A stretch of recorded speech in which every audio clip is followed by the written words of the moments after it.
अस्सलाम वालेकुम भाइरो।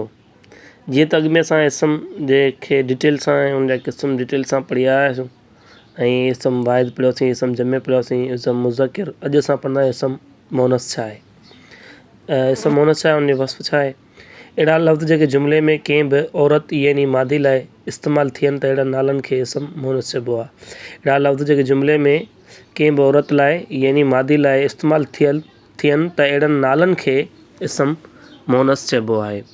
जेके अहिड़ा नाला जेके मोनस लाइ इस्तेमालु थियनि उनखे इसम मोनस चइबो आहे, यानी मादी लाइ इस्तेमालु थियनि उनखे इसम मोनस चइबो आहे। मिसाल तौरु इसम मोनस ही घोड़ी आहे। हाणे घोड़ी छा आहे, इहा मादी आहे। घोड़ो नर आहे, घोड़ी मादी आहे। हू ॿिली आहे। हाणे ॿिलो छा आहे, नर आहे, ॿिली छा आहे, मादी आहे। यानी जेका मादी नाला हुजनि उनखे इसम मोनस चइबो आहे। ऐं उनखे जेके वधीक उनखे सम्झण जे लाइ उनजा वधीक ॿिया मिसाल हीअ आहिनि त मामी, चाची, छोकिरी, भेण, गॾे, घोड़ी। हाणे तव्हां इन नालनि खे ॾिसी करे अंदाज़ो लॻाईंदा त इहे सभु नाला जेके आहिनि ही औरत यानी लेडीज़ यानी फीमेल जा नाला आहिनि, यानी मादियुनि जा नाला आहिनि। गॾे इहा मादी आहे, घोड़ी जेका आहिनि इहा बि मादी आहे। त इहे सभु जेके आहिनि इहे मादियुनि जा नाला आहिनि।